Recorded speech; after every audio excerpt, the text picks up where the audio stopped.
ദൈവത്തിൻ്റെ നാമത്തിന് മഹത്വം ഉണ്ടാകട്ടെ. നാം ശുദ്ധമുള്ള നോമ്പിൻ്റെ ദിവസങ്ങളിൽ പ്രവേശിച്ചിരിക്കുകയാണ്. നമ്മൾ പല പ്രാവശ്യം ചിന്തിച്ചിട്ടുള്ളതുപോലെ നോമ്പിൻ്റെ വായനാ ക്രമീകരണങ്ങൾക്ക് വളരെ പ്രത്യേകതകളുണ്ട്. നോമ്പിലെ ഞായറാഴ്ചകളുടെ ഏവൻഗേലിയോൻ വായനാ ഭാഗങ്ങളിലൂടെ പോകുമ്പോൾ നമുക്ക് അത് മനസ്സിലാവും. എല്ലാ ദിവസങ്ങളിലും പ്രഭാതത്തിലെയും സായാഹ്നത്തിലെയും വായനാ ക്രമീകരണങ്ങൾ വേറെയുണ്ട്. നോമ്പിലെ ഞായറാഴ്ചകളുടെ പ്രത്യേകത നമ്മൾ പലതവണ പറഞ്ഞിട്ടുള്ളതാണ്. പക്ഷേ താമസിച്ച് ജോയിൻ ചെയ്യുന്നവർക്ക് വേണ്ടി ഒന്നാമത്തെ ഞായറാഴ്ച ഒരു അടയാളങ്ങളുടെ ആരംഭമായി നമ്മുടെ കർത്താവ് ഈശോ മിശിഹ കാനാവിലെ കല്യാണത്തിന് പച്ചവെള്ളത്തെ വീഞ്ഞാക്കി മാറ്റിയ, ചില പെന്തക്കോസ്ത് വിഭാഗത്തിൽപ്പെട്ട ആളുകൾ മുന്തിരിച്ചാറാക്കി എന്നൊക്കെ പറയാറുണ്ട്. മുന്തിരിച്ചാറല്ല, വീഞ്ഞാണ് ആക്കിയത്. അതങ്ങനെ തന്നെ പറയണം. പച്ചവെള്ളം കൊണ്ട് മുന്തിരിച്ചാറുണ്ടാക്കി എന്ന് ഒക്കെ പറയാറുണ്ട്. വീഞ്ഞ് ഉണ്ടാക്കി എന്നുള്ളതാണ് ശരി. വെള്ളത്തെ വീഞ്ഞാക്കി മാറ്റി, വീര്യമുള്ള വീഞ്ഞ്.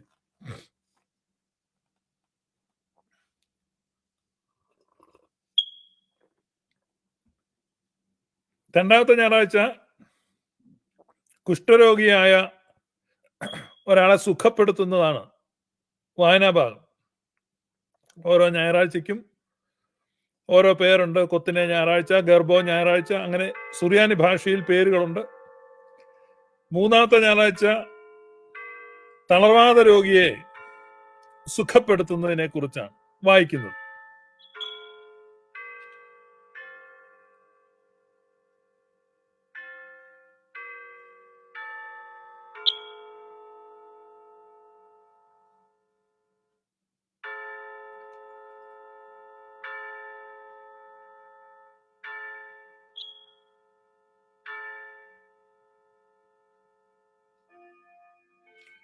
മൂന്നാമത്തെ ഞായറാഴ്ച തളർവാദ രോഗിയെ സുഖപ്പെടുത്തുന്നു. പിന്നെ നാലാമത്തെ ഞായറാഴ്ച പുറജാതി സ്ത്രീയെ, മകളുടെ രോഗശാന്തിക്ക് വേണ്ടി പ്രാർത്ഥിക്കുന്ന ആ സ്ത്രീക്ക് പ്രാർത്ഥന കേൾക്കുന്ന ഭാഗമാണ് വായിക്കുന്നത്. അഞ്ചാമത്തെ ഞായറാഴ്ച പിന്നെ കൂനിയായ സ്ത്രീയെ, ദൈവാലയത്തിനുള്ളിൽ വെച്ച് സാത്താനാൽ ബന്ധിക്കപ്പെട്ട അബ്രഹാമിന്റെ മകളെ ഇത് അഴിച്ചു വിടുന്നു എന്ന് പറഞ്ഞ് സുഖപ്പെടുത്തുന്നു. പിന്നെ അടുത്ത ഞായറാഴ്ച അന്ധനായ മനുഷ്യന് കാഴ്ച നൽകുന്നത്, ജന്മന അന്ധനായ മനുഷ്യന് കാഴ്ച നൽകുന്നു. പിന്നെ അതിൻ്റെ അടുത്ത ഞായറാഴ്ച ഊശാന ഞായറാഴ്ചയാണ്, നമ്മുടെ കർത്താവിന്റെ ജെറുസലേം നഗരത്തിലേക്കുള്ള പ്രവേശനം.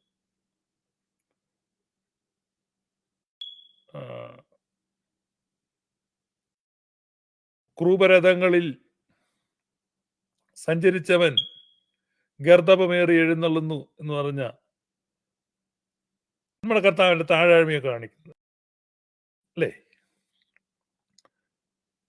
പിന്നെ അതിന്റെ അടുത്ത ഞായറാഴ്ച മശിഹ മരണത്തെ കൊന്നു, വിസ്മയ സഹിതം കവറ് പൊളിഞ്ഞു, ഇതാ മശിഹ മരണത്തെ കൊന്ന് എഴുന്നേറ്റിരിക്കുന്നു.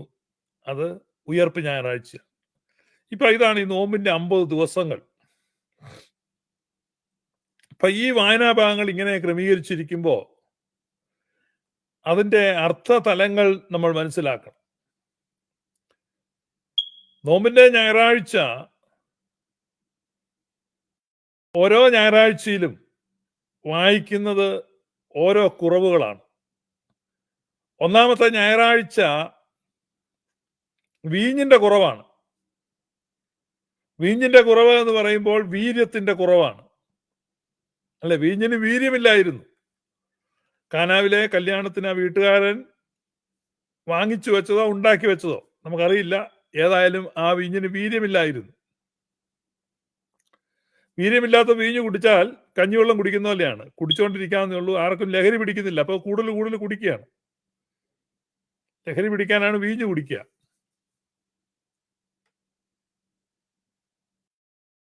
അപ്പോ കർത്താവ് നല്ല വീര്യമുള്ള വീഞ്ഞാണ് അവിടെ കൊടുക്കുന്നത്. വിരുന്നുവാഴി ആ വീഞ്ഞ് രുചിച്ചു നോക്കിയപ്പോൾ പറഞ്ഞു, ഇതെന്താണ് ഇത്ര നല്ല വീഞ്ഞ് അവസാനം വരെ സൂക്ഷിച്ചു വെച്ചത്? ഇതാദ്യമേ എല്ലാവരും കല്യാണത്തിന് ചെയ്യുന്നത് ആദ്യം നല്ല വീഞ്ഞ് കൊടുക്കും. കാരണം first impression is the best impression. അപ്പൊ കല്യാണത്തിന് വരുന്ന ആളുകൾക്ക് ആദ്യം കൊടുക്കുന്നത് എപ്പോഴും മേത്തരം വീഞ്ഞായിരിക്കും. അത് കുടിച്ചു കഴിയുമ്പോൾ പിന്നെ ഈ നാക്കിന്റെ രുചിയും പിന്നെ ലഹരി പിടിച്ചു കഴിയുമ്പോൾ പിന്നീട് വീര്യം കുറഞ്ഞ വീഞ്ഞായിരിക്കും കൊടുക്കുന്നത്. പിന്നെ ആളുകൾ അധികം ലഹരി പിടിക്കണ്ട. പക്ഷെ ആദ്യം തന്നെ ലഹരി ഇല്ലാത്ത വീര്യം കുറഞ്ഞ നിലവാരം കുറഞ്ഞ വീഞ്ഞ് കൊടുത്താൽ അതിഥികൾക്ക് മതിപ്പ് കുറയും. അത് തന്നെയല്ല, വീഞ്ഞ് ഒരുപാട് ഇങ്ങനെ കുടിച്ചോണ്ടിരുന്നിട്ട് പ്രയോജനമില്ല. അപ്പൊ അവിടുത്തെ വിളമ്പുന്ന ഒരു രീതിയെ കുറിച്ച് അവിടെ പറയുന്നുണ്ട്. അപ്പൊ വീഞ്ഞ് പോരായത് വന്നു, വീഞ്ഞിന് വീര്യവും പോരാതെ വന്നു. അപ്പൊ വീര്യത്തിന്റെ പോരായ്മയെ പരിഹരിക്കുക. ഇപ്പൊ നമുക്ക് വീര്യം പോരാതെ വരുന്നുണ്ടോ? പത്രോസ്ലീഹയുടെ ലേഖനത്തിൽ നമ്മൾ വായിക്കുന്നുണ്ട്, നിങ്ങളുടെ വിശ്വാസത്തോട് വീര്യം കൂട്ടണം. അല്ല, അങ്ങനെ വായിക്കുന്നില്ലേ? വിശ്വാസത്തോട് വീര്യം കൂട്ടണം. അവിടെ കൂട്ടിച്ചേർക്കേണ്ട കാര്യങ്ങളുണ്ട്. സഹോദര പ്രീതി, സ്ഥിരത, ഉത്സാഹം, ഭക്തി, ഇങ്ങനെ പല പല കാര്യങ്ങൾ, ഇൻഗ്രീഡിയൻസ്. നമ്മൾ ഈ കുക്ക് ചെയ്യുമ്പോൾ കാണാം, എന്തെങ്കിലും സാധനം കുക്ക് ചെയ്യുമ്പോൾ എന്തൊക്കെയാണ് ആഡ് ചെയ്യേണ്ടത് അല്ല, ഇൻഗ്രീഡിയൻസ് ഇങ്ങനെ ഓരോന്നോരോന്ന് ഇങ്ങനെ ആഡ് ചെയ്യും. അപ്പൊ ഇവിടെ നമ്മൾ ആഡ് ചെയ്യണമെന്നാ പറയുന്നത്. ഇവിടെ കർത്താവ് ഈശോ മശിഹ വീര്യത്തെ ആഡ് ചെയ്തു.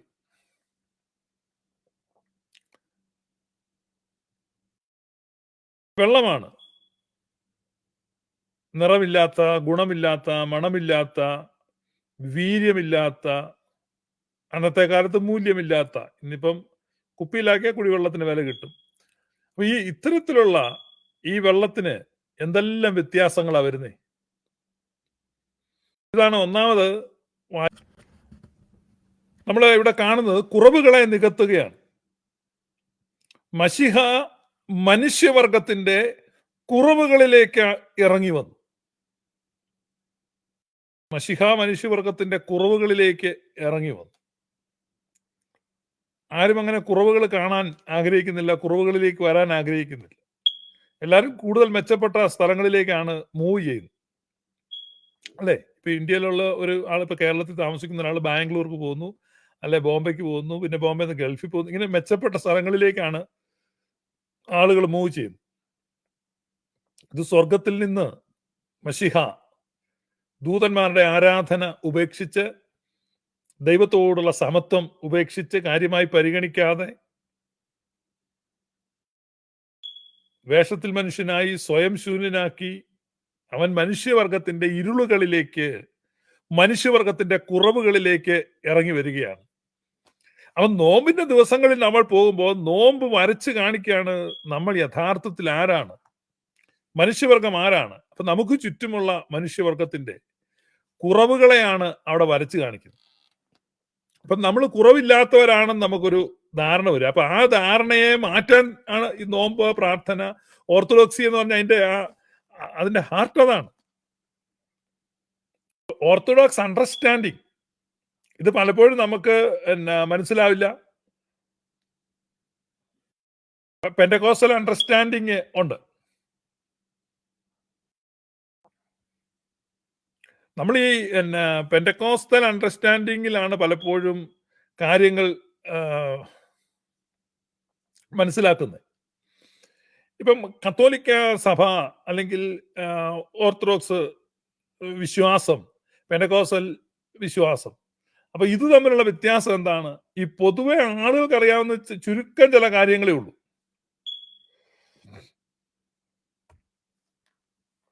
ഒന്നിപ്പോ അവർക്ക് മാതാവില്ല, അല്ലെ മാതാവിനെ ബഹുമാനിക്കുന്നില്ല, അല്ലെങ്കിൽ പിന്നെ മരിച്ചുപോയവർക്ക് വേണ്ടി പ്രാർത്ഥിക്കുന്നില്ല. ഇങ്ങനെ രണ്ടു മൂന്ന് ഈ സൂപ്പർഫിഷ്യൽ ആയിട്ടുള്ള ചില എലമെന്റ്സ് ആണ് അറിയാവുന്നത്. പക്ഷെ ഇതല്ല, ഇത് അടിസ്ഥാനപരമായ വ്യത്യാസമുണ്ട്. അതാണ് മനസ്സിലാക്കേണ്ടത്. അതായത് പെന്റക്കോസ്റ്റൽ കോൺസെപ്റ്റില് അവര് ശ്രേഷ്ഠരാണ്, അവര് കൂടുതൽ മെച്ചപ്പെട്ടവരാണ്, അവർ ദൈവത്താൽ കൂടുതൽ സ്നേഹിക്കപ്പെടുന്നവരും സ്വീകരിക്കപ്പെടുന്നവരുമാണ്. അല്ലെങ്കിൽ ദൈവത്തിന്റെ അളിയന്മാരും അച്ഛനന്മാരെ, അമ്മാച്ചന്മാരെ, അങ്ങനെയൊക്കെയുള്ള ഓരോ തസ്തികകൾ അലങ്കരിക്കുന്നവരാണ്. അപ്പം I am better than you, ഇതാണ് അവരെ ഭരിക്കുന്ന ആ ഒരു ചിന്ത. അപ്പൊ അതുകൊണ്ടാണ് അവർ വേർപാട് പാലിക്കുന്നത്. വേർപാട് എങ്ങനെയാണ്? പാപികളോട് വേർപെട്ടി, പാപികളുടെ ഒന്നും അടുത്തോട്ട് പോകത്തില്ല എന്ന് പറഞ്ഞാൽ അവരുടെ ഒരു കമ്മ്യൂണിറ്റി ഉണ്ടാക്കി വേർപാട് എന്നൊരു കോൺസെപ്റ്റ് കൊണ്ടുവരിക. അപ്പൊ വേർപാട് എന്ന ഒരു കോൺസെപ്റ്റിനെ ഹോൾഡ് ചെയ്യുമ്പോൾ നമ്മൾ വേർപെടുന്ന ആരിൽ നിന്നാണ്? സമസൃഷ്ടങ്ങളിൽ നിന്ന്, സഹോദര വർഗത്തിൽ നിന്ന് നമ്മൾ വേർപെടുകയാണ്. നമ്മൾ പാപികളിൽ നിന്ന് അകന്നു നിൽക്കാം എന്ന് വിചാരിച്ചാൽ നമ്മൾ ശരിക്കും അകലുന്നത് മശിഹായിൽ നിന്നാണ്. കാരണം മശിഹ പാപികളുടെ നടുക്കാണിരിക്കുന്നു. പരീശന്മാരുടെ നടുവിൽ അവനെ കാണില്ല, പുരോഹിതന്മാരുടെ മധ്യത്തിൽ അവനെ തേടിയിട്ട് അർത്ഥവുമില്ല. ദൈവാലയത്തിന്റെ അൾത്താരയിൽ അവൻ ഇരിക്കുന്നില്ല. അവൻ എവിടെ ഇരിക്കുന്നു? ചുങ്കക്കാരുടെയും പാപികളുടെയും സ്നേഹിതൻ, അവൻ അവിടെയാണ് ഇരിക്കുന്നത്. നമ്മൾ അവനാരെ സ്നേഹിച്ചോ, അവൻ ആരെ കൈക്കൊണ്ടോ, അവൻ ആരോട് കൂടെ നടന്നോ, അവരെയാണ് നമ്മൾ അകറ്റി നിർത്തുന്നത്. കാരണം നമ്മുടെ ഒരു ന്യായം ഇതാണ്, നമ്മുടെ അല്ല, പെന്തക്കോസ്തുകാരുടെ ഒരു ന്യായം ഇതാണ്. ആ മനോഭാവം വെച്ച് പുലർത്തുന്ന ധാരാളം യാക്കോബായക്കാരും ഓർത്തഡോക്സുകാരും മാർത്തോമക്കാരും ഉണ്ട് കേട്ടോ. ഞാൻ എൻ്റെ ജീവിതയാത്രയിൽ കണ്ടുമുട്ടിയിട്ടുണ്ട്. അപ്പൊ അതിനെ തിരുത്തുവാനാണ് ഗ്ലോറിയസ് ഗോസ്പൽ പ്രസംഗിക്കുന്നത്. ഇപ്പൊ കഴിഞ്ഞ ദിവസം ഒരു സഹോദരൻ വന്ന് സാക്ഷ്യം പറഞ്ഞു. അദ്ദേഹം ഇങ്ങനെ യാത്ര ചെയ്ത് പോകുമ്പോൾ ഒരു ക്ഷേത്രത്തിന്റെ മുമ്പിൽ നിന്ന് ഒരു യുവാവ് കരഞ്ഞുകൊണ്ട് പ്രാർത്ഥിക്കുക. എന്ത് കാര്യത്തിനാണെന്ന് അറിയത്തില്ല. ഇദ്ദേഹം വാഹനത്തിൽ പോവാണ്. ഈ കാഴ്ച കണ്ടപ്പം ഇദ്ദേഹം വളരെ ഉള്ളുരുകി ദൈവത്തോട് പ്രാർത്ഥിച്ചു. ദൈവമേ, അദ്ദേഹം പ്രാർത്ഥിക്കുന്നത് എന്ത് ആവശ്യമാണല്ലോ. കാരണം ആ ചെറുപ്പക്കാരൻ അത്രയും മനസ്സുരുകി പ്രാർത്ഥിക്കും, അത് നടത്തി കൊടുക്കണമെന്ന് പ്രാർത്ഥിച്ചു. അപ്പം മുമ്പായിരുന്നെങ്കിൽ, അതായത് ഗ്ലോറിയസ് ഗോസ്പൽ കേൾക്കുന്നതിന് മുമ്പായിരുന്നെങ്കിൽ ശാസിക്കുമായിരുന്നു, ബത്സിക്കുമായിരുന്നു. പിശാചിനെ ആരാധിക്കുന്നു, വിഗ്രഹത്തെ സേവിക്കുന്നു. കാരണം നമ്മുടെ മനോഭാവം അതാണ്. നമ്മുടെ മനോഭാവം എന്ന് പറഞ്ഞാൽ ഈ പെന്തക്കോസ്ത് സുവിശേഷം മലങ്കരയിലെ മാണിക്യമായിരുന്ന സുറിയാനിക്കാരെ വഷളാക്കി. കാരണം നമ്മുടെ സുവിശേഷം എല്ലാവരെയും ഉൾക്കൊള്ളുന്നതാണ്, എല്ലാത്തിൻ്റെയും നന്മ സാംശീകരിക്കുന്നതാണ്. ആ സുവിശേഷത്തെ മാറ്റിയിട്ട് ഈ എക്സ്ക്ലൂസീവ്നെസ് ആ സുവിശേഷം നമുക്ക് കൊണ്ടുവന്ന് തന്നു. ആ സുവിശേഷം നമ്മൾ എന്ത് ചെയ്യുക? ഏറ്റെടുക്കുക. ഞാൻ പണ്ടൊരു ഉദാഹരണം പറയുമായിരുന്നു. ഈ ഞങ്ങളുടെയൊക്കെ നാട്ടിൽ ഈ തമിഴന്മാര് പ്ലാസ്റ്റിക് ബക്കറ്റ്, പ്ലാസ്റ്റിക് ബേസ്, അങ്ങനെ കുറെ സാധനമായിട്ട് വന്നു. അതിങ്ങനെ തല വെച്ച് കെട്ടിയിട്ട് ഇങ്ങ് ഒരു തെങ്ങിന്റെ പൊക്കത്തിൽ കെട്ടി അങ്ങ് വെക്കും. അതുകൊണ്ടായി വരുന്നത് പല കളറ്. ഇപ്പൊ ഈ നാട്ടിടവഴികളിലൊക്കെ പെണ്ണുങ്ങളെല്ലാം കൂടും. അപ്പൊ അന്നത്തെ കാലത്തൊക്കെ പൈസ കുറവാണ്. ആരുടെ കയ്യിൽ അങ്ങനെ പൈസ ഒന്നും. എന്റെയൊക്കെ ചെറുപ്പത്തിൽ പൈസ എന്ന് പറയുന്നത് ആളുകളുടെ കയ്യിൽ ഇരിക്കുന്ന അപൂർവമായിട്ട് കണ്ടിട്ടുള്ളൂ. കൂടുതൽ ഇങ്ങനെ ഇപ്പൊ വീട്ടിലൊക്കെ ആണെങ്കിലും എന്തെങ്കിലും ആവശ്യമുണ്ടോ, കുരുമുളക്, ജാതിക്ക, അല്ലെങ്കിൽ അങ്ങനെ അങ്ങനെ ഓരോ സാധനങ്ങൾ, പെണ്ണുങ്ങളുടെ സ്വത്തെന്നൊക്കെ പറഞ്ഞ് അങ്ങനെ ഓരോ സാധനങ്ങൾ അവർ പൊതിഞ്ഞു വെക്കും. കുരുമുളകൊക്കെ തിരിയെന്നൊക്കെ പറയുന്നൊക്കെ പെണ്ണുങ്ങൾക്ക് അവകാശപ്പെട്ടതാണ്. അപ്പം മറ്റേ അച്ചായമാർ കൊണ്ട് വിൽക്കുന്നത് കൂടാതെ അവർക്ക് അങ്ങനെ കുറെ കിട്ടും. അപ്പൊ അങ്ങനെയുള്ള ചെറിയ ചെറിയ ചെറിയ പൊതികൾ, ഇങ്ങനെയൊക്കെയാണ് അവരുടെ ഇടപാടുകൾ നടക്കുന്നത്. അപ്പൊ ഈ തമിഴന്മാർ വന്നു കഴിഞ്ഞപ്പോഴേക്കും ഇത് പറഞ്ഞ് പഴയ ഓട്ടുപാത്രം, പിച്ചള പാത്രം, ചെമ്പ് പാത്രം, ഇതൊക്കെ വീടുകളിലുണ്ട്, ഉപയോഗമില്ലാത്ത. അപ്പൊ ചെറിയ ഉപയോഗമില്ലാതെ നമ്മുടെ പത്താഴത്തിന്റെ ഒക്കെ കീഴെ കിടക്കുന്ന ചെറിയ ഓട്ടുപാത്രമൊക്കെ കൊണ്ട് കൊടുക്കുമ്പോൾ ഈ തമിഴൻ ഇത് നോക്കിയിട്ട് അതിന് പകരം നല്ല മനോഹരമായ ഒരു പ്ലാസ്റ്റിക് ബക്കറ്റോ എന്തെങ്കിലും കൊടുക്കും. അപ്പോൾ പെണ്ണുങ്ങൾ വലിയ വിജയത്തിൽ വളരെ ലാഭകരമായ ഒരു കച്ചവടം നടത്തി എന്ന ഒരു വിജയി മന്ദഹാസവുമായിട്ട് പോകുന്നു. ഇത് തന്നെയാണ് പെന്തക്കോസ്തുകാരൻ ചെയ്തത്. അവർ വന്ന് പെണ്ണുങ്ങളെയാണ് പിടിച്ചത്. അപ്പൊ ഈ പ്രാർത്ഥന ശരിയല്ല, ആ പ്രാർത്ഥന ശരിയല്ല, ഇത് പിടിച്ചോ, ഇത് കുറെ കൂടെ നല്ലതാണ്, യേശുവിന്റെ നാമത്തിൽ അത്ഭുതം നടക്കുന്നത്, ഭയങ്കര പവർഫുൾ, ഇങ്ങനത്തെ സംഗതികളാണ് കൊണ്ട് കൊടുക്കുന്നത്. അപ്പൊ സുറിയാനിക്കാരുടെ പാരമ്പര്യം, നന്മ, നമ്മള് തൊട്ടടുത്ത അമ്പലത്തിലുള്ള ഉത്സവത്തിന് സഹകരിക്കുകയും അല്ലെങ്കിൽ തൊട്ടടുത്ത് താമസിക്കുന്ന ഹിന്ദുവിനോട് സൗഹാർദ്ദത്തോടെയും സ്നേഹത്തോടെയും ആത്മാർത്ഥതയോടെ പെരുമാറും ഒക്കെ ചെയ്തുകൊണ്ടിരുന്ന ഒരു നല്ല കാലമുണ്ടായിരുന്നു. അത് നശിപ്പിച്ച ആരാണ്? ഈ എക്സ്ക്ലൂസീവ് റിലീജിയോസിറ്റി പ്രസംഗിച്ച്. എന്താണ് ഈ എക്സ്ക്ലൂസീവ് റിലീജിയോസിറ്റി? എക്സ്ക്ലൂസീവിനിസമാണ് എന്ന് പറഞ്ഞാൽ കേവല നിരാസം. ഈ കേവലതകളെ എന്ത് ചെയ്യാണ്? നിരസിക്കുകയാണ്. അപ്പൊ ഈ എക്സ്ക്ലൂസീവായിട്ടാണ് ഇവന്റെ റിലീജിയൻ കൊണ്ടുവരുന്നത്. ഞാൻ വിശുദ്ധനാണ്, I am better than someone, അല്ലെ I am better than several people, I am better than almost anyone, I am better than most people. ഇങ്ങനെയുള്ള പല സ്റ്റാൻഡേർഡാണ് മനസ്സിൽ. ഞാൻ ഏറെക്കുറെ മിക്കവരിനേക്കാൾ നല്ലതാണ്, മികച്ചവനാണ്. പലരെക്കാളും ഞാൻ മികച്ചവനാണ്. ഞാൻ അനേകരെക്കാൾ മികച്ചവനാണ്. സോ ദൈവം പരിഗണിക്കുന്നെങ്കിൽ ഈ പഞ്ചായത്തിൽ ആരെയെങ്കിലും പരിഗണിക്കുന്നുണ്ടെങ്കിൽ അത് എന്നെയാണ്, എന്നെ ആയിരിക്കണം, എന്നെ ആവാനേ തരമുള്ളൂ, ഞാനായിരിക്കും പരിഗണിക്കപ്പെടും. കാരണം ഞാൻ I am the most beloved person of God in this taluk or in this district. അതാണ് കോൺസെപ്റ്റ്.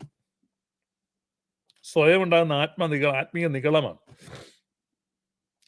ഈ നിഗളത്തെ കൊല്ലുക എന്നുള്ളതാണ് ഓർത്തഡോക്സിയുടെ പ്രധാന ദൗത്യം. അതുകൊണ്ടാണ് നമ്മുടെ പ്രാർത്ഥനയിൽ തുടർച്ചയായിട്ട് കുറിയലൈസോൻ. അപ്പൊ നിങ്ങൾ ഈ കുറിയലൈസോൻ എന്ന പ്രാർത്ഥന കേൾക്കുമ്പോൾ നിങ്ങളുടെ അകത്ത് ഉയർന്നു നിൽക്കുന്ന അഹന്തയുടെ, ദൈവനിഷേധത്തിന്റെ, അന്ധതയുടെ ഒരു വലിയ ചെകുത്താന്റെ നെഞ്ചത്ത് വലിയ കഠാരി വെച്ച് കുത്തുകയാണ് ഈ പ്രാർത്ഥന. നിങ്ങൾ ഈ കുറിയലൈസോൻ എന്ന് പറയുമ്പോൾ അത് നമ്മുടെ ആത്മാവിനെ നശിപ്പിക്കുന്ന ഈ രാക്ഷസ രൂപിയെ കുത്തുക, വലിയ കുന്തം വെച്ച് കുത്തുക. നമ്മുടെ ഗീവറീസ് ഉണ്ണിയാളം കുത്തുന്ന പോലെ കുത്തുക. പ്രാർത്ഥിക്കാൻ പറ്റും ഇരിക്കുന്നിടത്തിരുന്നത്. കർത്താവേ, പാപിയായ എന്നോട് കരുണ ചെയ്യണം. I M A Sinner, I M least, അല്ലേ? ഐ എം ലീസ്റ്റ്, ഞാൻ ഏറ്റവും ചെറിയവനാണ്.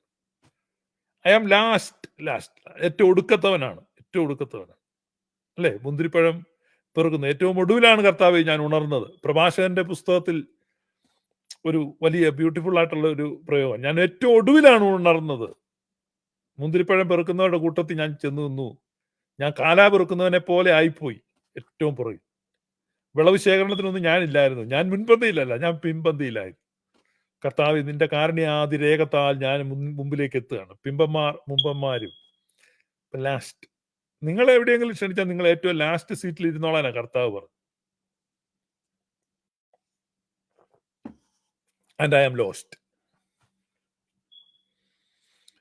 ഇതാണ് നിങ്ങൾ. അപ്പൊ ഈ ഒരു കൺവിക്ഷൻ നമ്മുടെ അകത്തുണ്ടാവുക.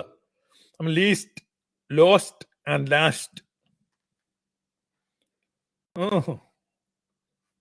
നമ്മളോ? അല്ല, നേരമായി.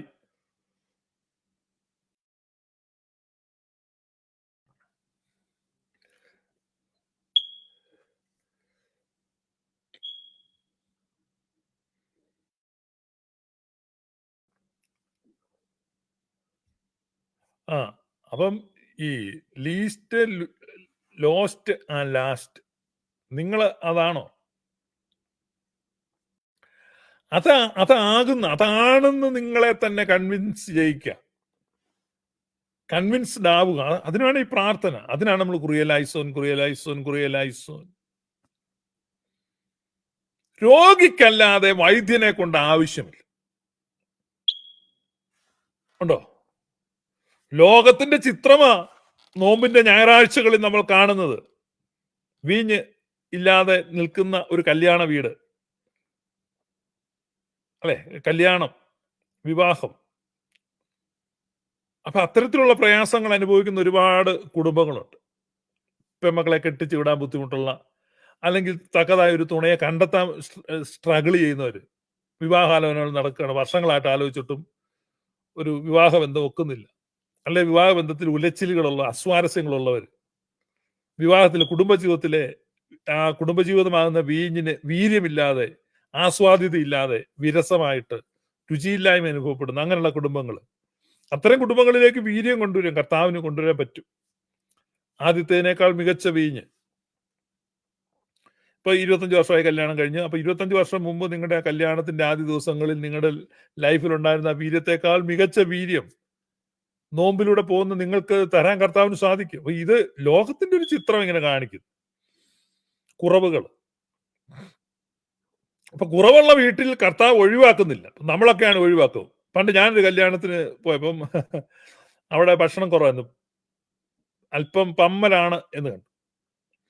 അപ്പൊ ഞാൻ പരമാവധി ആളുകളെ, നമ്മുടെ സർക്കിളിലുള്ള പരമാവധി ആളുകൾ പറഞ്ഞു, വിട്ടോളാം, ഇവിടെ നിൽക്കണ്ട, കാരണം കുറവാണ്. ഞാൻ എൻ്റെ കൂടെ ഉള്ളവരെല്ലാം കണ്ട് ഞങ്ങളൊരു ഹോട്ടലിൽ പോയി ഭക്ഷണം കഴിച്ചു പിരിഞ്ഞു. നമുക്ക് ഏതെങ്കിലും ഹോട്ടലിൽ പോയി കഴിക്കാമെന്ന്.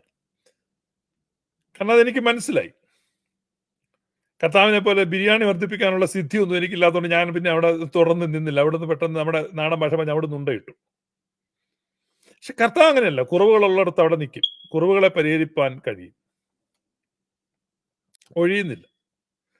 സംഗതി പരുവക്കേടാന്ന് പറയുമ്പോഴേ ആളുകൾ നമ്മൾ ഈ കഴിഞ്ഞ ഇടയ്ക്ക് അന്തരിച്ച മലയാളത്തിന്റെ പ്രിയപ്പെട്ട നടിയുണ്ടല്ലോ KPSC ലളിത. എല്ലാവരും ലളിതാമ്മ, ലളിത ചേച്ചി എന്നൊക്കെ വിളിക്കുമ്പോൾ അവരെ പറ്റി പറയുന്നില്ല. അവർക്ക് സാമ്പത്തികമായി പ്രയാസമായിരുന്നു. അപ്പൊ പലരും എന്ത് ചെയ്തു, ഇവര് മരിച്ചോ എന്ന് തിരക്കിക്കൊണ്ട് തന്നെ മരിച്ചു കഴിഞ്ഞാൽ പിന്നെ കടം ചോദിക്കത്തില്ല. മരിച്ചു കഴിയുമ്പോൾ ചെന്ന് ആദരാഞ്ജലികൾ, ഭയങ്കര നടിയായിരുന്നു ഒക്കെ പറയാം. അതിന് ഒഴിഞ്ഞു പോവാണ്. ആളുകളുടെ ഒരു സ്വഭാവമാണ്. പക്ഷെ കർത്താവ് അങ്ങനെയല്ല. കുറവുകളുള്ള വീട്ടിലേക്ക് ചെല്ലുക. കുറവാണ്, ഇല്ല, സംഗതി ഇല്ല എന്ന് പറഞ്ഞു, അല്ലേ? അത് അറിഞ്ഞു കഴിഞ്ഞപ്പോൾ അവിടുന്ന് പോകുന്നില്ല. അപ്പൊ ഒന്നാമത് നമ്മൾ കാണുന്നത് കല്യാണത്തിന് നാണം കെടാൻ നിൽക്കുന്ന ഒരു കുടുംബനാഥനെയാണ്. ഒരു അപമാനഭാരം, സാമ്പത്തിക തകർച്ച, ഇതൊക്കെയുള്ള കുടുംബങ്ങളുണ്ട്. ഇപ്പൊ എന്നെ കേട്ടോണ്ടിരിക്കുന്ന നിങ്ങൾക്ക് തന്നെ അത്തരത്തിലുള്ള പ്രയാസങ്ങൾ. മനുഷ്യവർഗത്തിന്റെ പ്രതിസന്ധികളാണ്. മനുഷ്യവർഗത്തിന്റെ നേർചിത്രം അവിടെ കാണുക.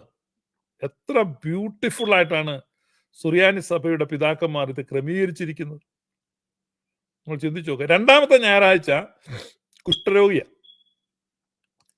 അപ്പോ ഒന്നാമത്തെ വീട്ടിലെ പിന്നെ വീഞ്ഞ് ഇല്ല, അതാ പ്രശ്നം. നാണം കെട്ടുപോയി. കല്യാണം നടത്തിയിട്ട് നാണം കെട്ടുപോയ ഒരു വീട്ടുകാരൻ. നാണക്കേട് മാറുമോ? പക്ഷെ രണ്ടാമത്തെ സ്ഥിതി അവന് കുഷ്ഠമാണ്. ഏതാണ്? അപ്പം ഇവനോട് പറയാം, അയ്യേ നിന്റെ വീട്ടിൽ കല്യാണത്തിന് വീഞ്ഞ് തീർന്നു പോയി, ആകെ നീ നാണം കെട്ടു. ഓഹോ, അത് സാരമില്ല, അത് ഞാനങ്ങ് സഹിച്ചടാ പോയി, ഇച്ചിരി വീഞ്ഞിന്റെ കുറവൊക്കെ വന്നു. പക്ഷെ നിന്റെ കാര്യം എന്തുവാ? മൊത്തം കുഷ്ഠവാ, വ്രണവും വടുക്കളും പിടിച്ച് അളിഞ്ഞിരിക്കുക. ഏതാ better? Which one is better? നിങ്ങൾക്ക് ചോയ്സ് കിട്ടിയാൽ നിങ്ങൾ ഏതെടുക്കും? ബെറ്റർ ഇല്ല എന്നുള്ളതാണ്. ഇതാണ് നമ്മളെ പഠിപ്പിക്കുന്നത്. പാപത്തിന്റെ അവസ്ഥയിൽ മികച്ചത് മോശമെന്നില്ല. ആണ് പൗലോസ് പറയുന്നത്, all have sinned and come short of glory. There is no difference. ഒരു വ്യത്യാസവുമില്ല. എല്ലാവരും പാപം ചെയ്ത് ഒരുപോലെ കൊള്ളരുതാത്തവരായി തീർന്നിരിക്കുന്നു. ഒരുത്തന്റെ വീട്ടിൽ വീഞ്ഞില്ലെന്നേ ഉള്ളൂ, പക്ഷെ മറ്റവന് കുഷ്ഠരോഗി ഇങ്ങനെ നടന്നു പോവുക. അത് മൂന്നാമത്തെ ഞായറാഴ്ച അവിടെ ഒരു കക്ഷി കിടപ്പുണ്ട്, തളർവാദ രോഗിയാണ്. തളർവാദ രോഗി ഇവനെ കുഷ്ഠരോഗി. കുഷ്ഠരോഗിക്ക് കമന്റ് പറയണ, കുഷ്ഠരോഗി പറയണടാ, എനിക്ക് കുഷ്ഠമാണ്, പക്ഷെ എന്നാലും എനിക്ക് അങ്ങോട്ടും ഇങ്ങോട്ടും നടന്നു പോകുന്നതിന് കുഴപ്പമില്ല. എന്തെങ്കിലും ഒരു കാര്യത്തിന് പ്രാഥമിക കൃത്യങ്ങൾ നിർവഹിക്കാൻ പോലും എനിക്ക് വേണം നടന്നു പോകാൻ പറ്റും. പക്ഷെ ഇവര് വേറെ ആരെങ്കിലും ചെല്ലണം, ആ പീഡിക്കാനും മൂത്രമൊഴിപ്പിക്കാനും ഒക്കെ അടുത്ത ആൾ ചെല്ലണം, തളർന്നു കിടക്കും. I am better than you. Comparison ആണ് മനുഷ്യൻ. Stop your comparison. അവിടെയാണ് സ്പിരിച്വൽ ജേർണി ബിഗിൻ ചെയ്യുന്നത്. കമ്പാരിസൺ അവസാനിപ്പിക്കാൻ നിങ്ങൾക്ക് ആത്മീയ യാത്ര ആരംഭിക്കാൻ കഴിയില്ല. അല്ലാതെ പൂർത്തീകരണം എന്നല്ല ഞാൻ പറയുന്നത്. ഈ കമ്പാരിസൺ ഒക്കെ അവസാനിപ്പിക്കും നിങ്ങൾ. You are not graduating.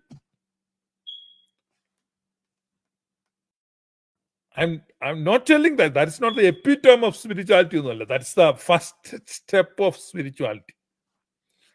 ആത്മീയതയുടെ ഒന്നാം പടിയാണ് താരതമ്യം അവസാനിപ്പിക്കും. ആ തെക്കേ വീട്ടുകാരൊക്കെ എന്ത് വൃത്തികെട്ട. അത് അവസാനിപ്പിക്കുമ്പോൾ നിങ്ങളുടെ ആത്മീയ ജീവിതം ആരംഭിക്കുന്നു. എല്ലാത്തരം താരതമ്യങ്ങളും അവസാനിപ്പിക്കുക.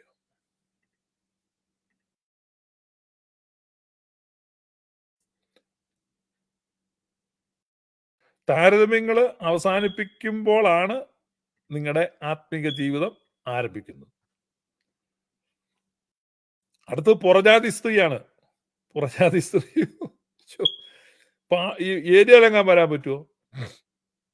ജാതി വിവേചനം, തൊലിയുടെ നിറത്തിന്റെ പേരില്, ജാതിയുടെ പേരിൽ അങ്ങനെയൊക്കെയുള്ള വിവേചനങ്ങളുണ്ട്. അപഹാസം, ജാതിയാക്ഷേപം. ഇപ്പൊ എന്നെ ഈ ഓൺലൈനിൽ ജാതിയാക്ഷേപം നടത്തിയിട്ടുണ്ട്. അതിന്റെ വീഡിയോ ഒക്കെ ഇപ്പോഴും യൂട്യൂബിൽ നിന്ന് കാണും. അനിൽ കൊടിത്തോട്ടം എന്ന് പറഞ്ഞ ഒരു ബ്രാഹ്മണ വിഭാഗത്തിൽപ്പെട്ട വ്യക്തിയാണ്.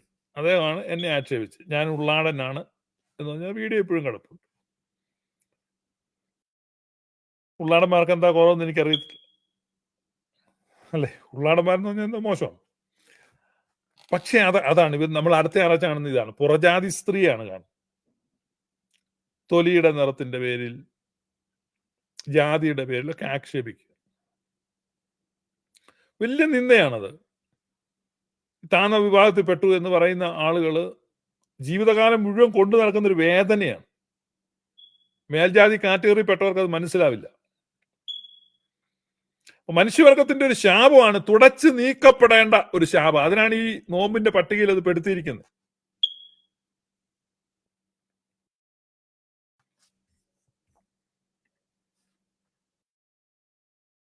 പിന്നെയുള്ളത് എന്താണ്? കൂനിയ. കൂനിയായ സ്ത്രീ എവിടെ നിൽക്കുന്നറിയോ? പള്ളിക്കകത്ത് നിൽക്കുന്നത്. അതാണ് ഏറ്റവും വലിയ വിരോധാഭാസം. അതായത് ഈ ദൈവാലയത്തിന്റെ അകത്ത് ആരാധനയുടെ നടുക്ക് ഇവള് നിൽക്കുക, കുനിഞ്ഞു നിൽക്കുക.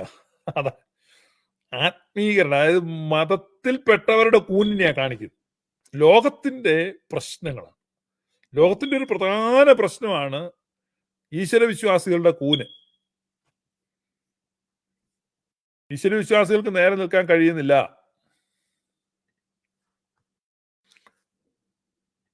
അതൊരു പ്രശ്നം. അടുത്തത് അന്ധന. അന്ധൻ എന്ന് പറഞ്ഞു കഴിഞ്ഞാൽ അവനൊന്നും കാണത്തില്ല. ഇതാണ് ഓർത്തഡോക്സിയുടെ ഏറ്റവും പ്രധാനപ്പെട്ട. അന്ധന് കാഴ്ച കൊടുക്കുക, റിസ്റ്റോർ സൈറ്റ്. പൗലുസ്ലിയെ അയക്കുമ്പോ പറയുന്നുണ്ട്, അനേകരുടെ കണ്ണുകളെ തുറക്കേണ്ടതിന് ഞാൻ നിന്നെ അയക്കുകയാണ്. റിസ്റ്റോർ സൈറ്റ്, കാഴ്ച ശരിയാക്കാൻ. പിന്നെ ഊശാനയാണ്. ഊശാന എന്ന് പറയുമ്പോൾ ദൈവാലയ ശുദ്ധീകരണമാണ്. എന്ന് പറഞ്ഞാൽ എല്ലാ റിലീജിയനെയും ക്ലെൻസ് ചെയ്യുക, അടിച്ചു വൃത്തിയാക്കുക. നോമ്പെന്ന് പറയുമ്പോൾ നോമ്പിന്റെ ഗൗരവം മനസ്സിലാക്കാനാണ് ഇത് പറഞ്ഞു. അപ്പൊ ഇവിടെ ഈ താരതമ്യങ്ങൾ നമ്മൾ നടത്തുകയാണ്. ഇത് വ്യത്യസ്തമായ കാറ്റഗറി ആയിട്ട് ഇങ്ങനെ പാപങ്ങളെ കാണുമ്പോൾ ഇതെല്ലാം ഒരുപോലെ, നോ ഡിഫറൻസ്.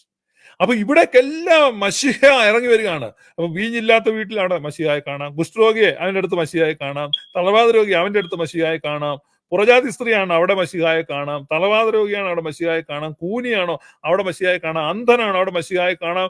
ഏതെല്ലാം തരത്തിലുള്ള അവിടെ എല്ലാം നിങ്ങൾക്ക് മശിഹായെ കാണാം. മനുഷ്യവർഗത്തിന്റെ സമസ്ത അന്ധകാര ഇടനാഴികളിലേക്കും മശിഹ ഇറങ്ങി വരികയാണ്. വ്യത്യാസം കാണുന്നില്ല.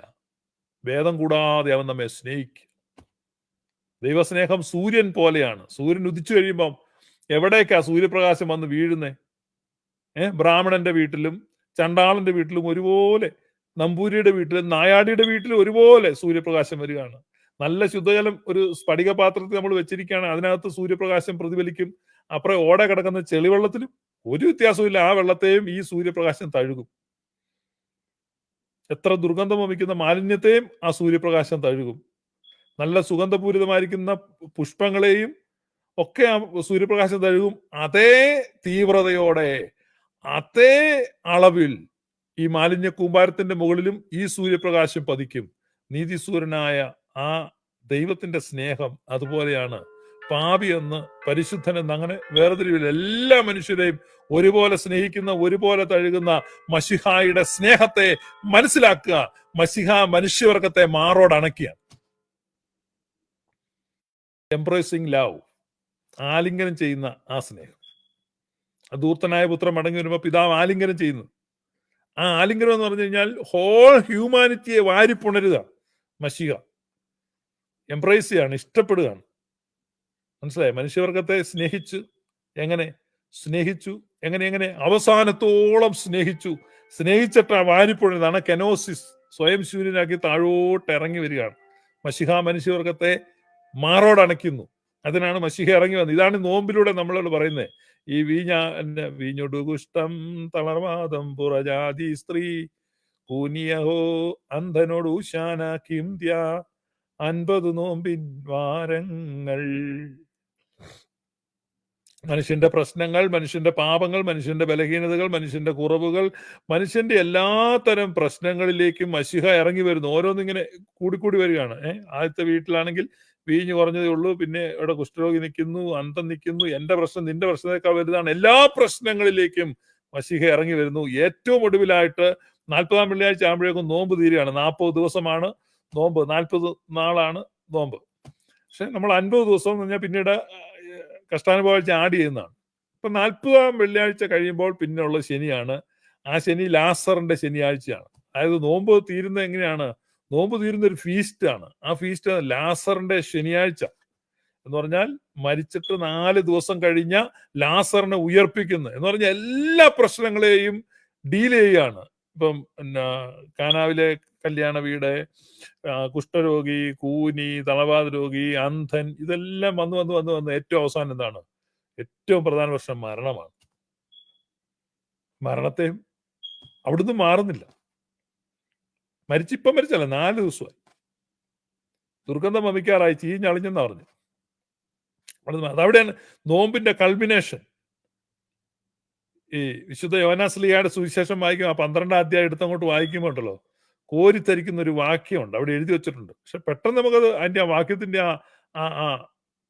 ഡെൻസിറ്റി, അതിന്റെ ആ ഗ്രാവിറ്റി നമുക്ക് മനസ്സിലാവില്ല. ഒരൊറ്റ വാക്യമാണ്, ലാസറോ. എന്നെ ഏറ്റവും സന്തോഷിപ്പിക്കുന്ന ഒരു വാക്യമാണ് അത് വായിക്കാം. ലാസറോ, 12-ാം വാക്യത്തിൽ നിങ്ങൾ 12-ാം അധ്യായം എടുത്ത് നോക്ക്, അവിടെ ഒരു വാക്യമുണ്ട്, ഇതാണ്, ലാസറോ അവനോടുകൂടെ പന്തിയിലിരുന്നവരിൽ ഒരുത്തനാണ്. അവനോടുകൂടെ പന്തിയിലിരുന്നവരിൽ ഒരുത്തനാണ്. ആ വാക്യത്തിന്റെ ബ്യൂട്ടി മനസ്സിലാവണമെങ്കിൽ തലേ അധ്യായത്തിൽ എന്താണ്? ലാസർ കല്ലറയിലിരുന്നാണ്, അല്ലെ? ലാസർ കല്ലറയിലിരുന്നാണ്. കല്ലറയ്ക്കകത്തിരുന്നവൻ ഈ 12-ാം അധ്യായത്തിൽ യേശുവിന്റെ കൂടെ പന്തിയിലിരിക്കുകയാണ്. അതിക്രമങ്ങളിലും പാപങ്ങളിലും മരിച്ചവരായിരുന്ന നമ്മെ അവൻ ഉയർപ്പിച്ച് ക്രിസ്തുവിനോടുകൂടെ സ്വർഗസ്ഥലങ്ങളിൽ ഇരുത്തിയിരിക്കുന്നു. പൗലോസ്ലീഹ പറയാണ് എഫെസ്യ ലേഖനത്തിൽ, ലാസറിനെ എങ്ങനെ കല്ലറയിൽ നിന്ന് ഉയർപ്പിച്ച് തന്നോടുകൂടെ പന്തിയിൽ ഇരുത്തിയോ അതുപോലെ മനുഷ്യവർഗത്തെ ഇപ്പൊ എന്ത് ചെയ്യുകയാണ്? Now we are seated with Christ in heavenly realms എന്ന് പറയുന്നത്. സ്വർഗസ്ഥലങ്ങളിൽ ക്രിസ്തുവിനോടുകൂടെ ആ കല്ലറയിൽ നിന്ന് ലാസർ, അവിടെയാണ് ഈ 40 ദിവസത്തെ നോമ്പ് കഴിയുമ്പോൾ ഈ കൊഴുക്കട്ട ശനിയാഴ്ച എന്നുള്ളത് മധുരം കഴിക്കുന്നു. പഴയകാലത്തൊക്കെ നോമ്പ് വളരെ സ്ട്രിക്റ്റ് ആയിരുന്നു. എല്ലാ മധുരങ്ങളും ജീവിതത്തിൽ നിന്ന് ഉപേക്ഷിക്കും. മധുരം കഴിക്കില്ല, 40 ദിവസം മധുരമില്ല. പിന്നെ നോമ്പ് തുടങ്ങി കഴിഞ്ഞാൽ പിന്നെ ആദ്യം മധുരം കഴിക്കുന്ന ഈ കൊഴുക്കട്ട ശനിയാഴ്ച. അതുകൊണ്ടാണ് ഇന്നിപ്പോ നോമ്പ് കൊഴുക്കട്ട തിന്നുകൊണ്ടാണ് നോമ്പ് എടുക്കുന്നത്, ജിലേബിയൊക്കെ തിന്നോണ്ട്. ഞാൻ പഴയ നോമ്പിന്റെ ഒരു ആചാരം പറഞ്ഞു. അപ്പൊ ഇതാണ് നോമ്പിന്റെ ഒരു യാത്ര, സ്പിരിച്വൽ ജേർണി. എല്ലാ കുറവുകളിലേക്കും മശിഹ ഇറങ്ങി വരികയാണ്. മുഖപക്ഷമില്ലാതെ, വേർതിരിവില്ലാതെ, ഭേദം കൂടാതെ എല്ലാവരെയും സ്നേഹിക്കുന്നു, എല്ലാവരെയും ഉൾക്കൊള്ളുന്നു, എല്ലാവരെയും വാരിപ്പുണരുന്നു. ഒരു വ്യത്യാസവും. നമ്മളിപ്പോ എങ്ങനെയുണ്ട്? ഈ ആള് കൊള്ളത്തില്ല, ഈ ആള് കൊള്ളത്തില്ല, ഈ ആള് ശരിയല്ല, ഇവനെ ഇവിടെ ഇരുത്തരുത്, ഇപ്പൊ ഇറക്കി വിടണം, ഇവനെന്താ ഇവിടെ ഇരിക്കാൻ യോഗ്യത. കഴിഞ്ഞ ദിവസം ക്ലബ് ഹൗസ് ചർച്ചയിൽ ഇങ്ങനെ ഒരു പ്രശ്നം ഉണ്ടായി. നമ്മുടെ ആളുകൾ തന്നെയാണ്, ഓർത്തഡോക്സുകാർ തന്നെയാണ് രണ്ടുപേരും. ഒരാള് നമ്മുടെ സ്പീക്കർ പാനലിൽ ഇരുന്നിട്ട് എന്നോട് പറയണത്, ഇവന് ശരിയല്ല, ഇവൻ അത്ര ഓർത്തഡോക്സ് അല്ല, ഇവനെ ഇറക്കി വിടണം. ഡിമാൻഡ് ചെയ്യാം. നമുക്ക് തോന്നുകയാണ് I am better than him. ആരും ആരെയുംകാൾ ഭേദമല്ല. പക്ഷെ നമ്മുടെ ഒരൊറ്റ എല്ലാവരെയും കർത്താവിനാൽ സ്നേഹിക്കപ്പെട്ടവരാകുന്നു, ദൈവത്താൽ സ്നേഹിക്കപ്പെട്ടവരാകുന്നു. തിയോഫിലോസ്. തിയോഫിലോസ് എന്ന് പറഞ്ഞാൽ എന്താണ്? തിയോഫിലോസ് എന്ന് പറഞ്ഞാൽ ദൈവത്താൽ സ്നേഹിക്കപ്പെട്ടവൻ, അല്ലെ? നമ്മളെല്ലാം തിയോഫിലോസ് ആണ്. You are a Theophilos. തിരുമേനിമാരുടെ പേരൊന്നുമല്ല, നിങ്ങൾക്കും എടുക്കാൻ കിട്ടും. നിങ്ങളുടെ പേരിന്റെ കൂടെ വേണേൽ സ്വകാര്യമായിട്ട് തിയോഫിലോസ് എന്ന് എഴുതിക്കും, ഒരു കുഴപ്പമില്ല, കർത്താവ് സന്തോഷിക്കും. നിങ്ങൾ മാത്രമല്ല തിയോഫിലോസ് എന്ന് ഓർക്കണം. അപ്പൊ നീ കാണും, ഇതെല്ലാം തിയോഫിലോസ് ആണ് ആ കാണുന്നത്, തിയോഫിലോസ് ആണ്. അപ്പൊ ദൈവത്താൽ സ്നേഹിക്കപ്പെട്ടവരാണ്. എല്ലാവരെയും മശിഹ ആലിംഗനം ചെയ്യാണ്, ഒരു വ്യത്യാസവുമില്ലാതെ. അപ്പൊ ഇവിടെ ഈ എക്സ്ക്ലൂസിവിറ്റി കൊണ്ടുവരുന്നത് എന്താണ്? ഞാൻ ബെറ്റർ ആണ്, I am better than someone, I am better than more people, I am better than several people, അല്ലെ? I am better than almost everyone. May be few people out there better than me, but I am better than almost everyone. ഞാൻ ഏറെക്കുറെ എല്ലാവരെക്കാളും ഭേദം ഞാനാണ്. ഒന്ന് കുറെ പേരൊക്കെ ചിലപ്പോൾ എന്നേക്കാൾ ബെറ്ററോ എൻ്റെ ഒപ്പമൊക്കെ നിൽക്കുന്നവർ കണ്ടെന്നിരിക്കും. ആരായിരിക്കും? അല്ല ഫ്രാൻസിസ് മാർപ്പാപ്പയോ അല്ലെ 4-5 പേരൊക്കെ ഉണ്ട് ഏകദേശം എൻ്റെ ഒപ്പമൊക്കെ വരും. പക്ഷെ ഉള്ളിലെ ചിന്തയാ.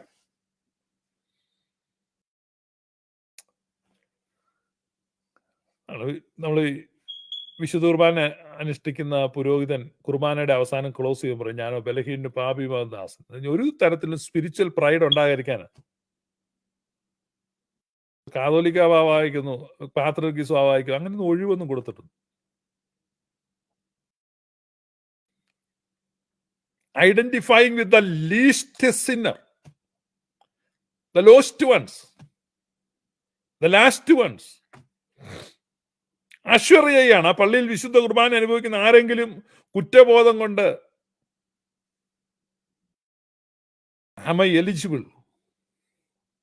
ഞാൻ യോഗ്യനാണോ? ഞാൻ കൈക്കൊള്ളപ്പെടുമോ? ഞാൻ സ്വീകരിക്കപ്പെടുമോ? പള്ളിയിൽ നിൽക്കുന്നവരുടെ മുഖത്തെ മിനുക്കവും ഉടുപ്പിന്റെ വളവളപ്പും ഗർവ് ഭാവവും ഒക്കെ കാണുമ്പോൾ ചില പാപികൾ ഞടുങ്ങിപ്പോവും. ഞാൻ സ്വീകരിക്കപ്പെടുമോ എന്നുള്ളൊരു. അപ്പൊ അതിനാണ് പ്രധാന ബലിയർപ്പകൻ ക്ലോസ് ചെയ്യുമ്പോൾ പറയുന്നത്, ഞാൻ പാപിയും ബലഹീനനുമാണ്. ഞാൻ സ്വീകരിക്കപ്പെടുന്നുണ്ട്, നീയും സ്വീകരിക്കപ്പെടും. ആ പള്ളിയിൽ നിൽക്കുന്ന ഏറ്റവും പാപിയായ, ഏറ്റവും ലീസ്റ്റായ, ഏറ്റവും ലോസ്റ്റായ, ഏറ്റവും ലാസ്റ്റായ മനുഷ്യനോട് ഐഡന്റിഫൈ ചെയ്യാനല്ല. ഇതൊരു റിച്വലിസ്റ്റിക് സേയിങ് ആയിട്ടല്ല. ചുമ്മാതെ ഈ കുർബാന ചൊല്ലി വരുമ്പോഴേക്കും അതിനെ പുസ്തകത്തിലുള്ളതുകൊണ്ട് അങ്ങ് വായിച്ചു. നോ നോ നോ, ഹൃദയത്തിൽ നിന്നത് പറയണം. ഞാൻ ബലഹീനന് പാപിയുമാകും, ഞാൻ നിന്റെ കൂടെയാണ്. നിന്നെ കൂടാതെ എനിക്കൊരു സ്വർഗപ്രവേശനമില്ല. മശിഹ എന്നെ സ്വീകരിക്കുന്ന നിന്നെയും സ്വീകരിക്കും, അല്ലെ നിന്നെ സ്വീകരിച്ചിട്ട് എന്നെ സ്വീകരിക്കൂ. അങ്ങ് ആഴങ്ങളിലേക്ക് പോവാം. ആഴങ്ങളിലേക്ക് ആഴ്ന്ന് പോയിട്ട് ഏറ്റവും താഴെ നിൽക്കുന്ന ആളുടെ അടിയിലേട്ട് ആ വല ഇടുകയാണ്. എന്നിട്ട് ആ വല ഉയർത്തിക്കൊണ്ടുവരുമ്പോൾ അതിനകത്ത് ഇന്ന് ഒരാളും പോകുന്നില്ല.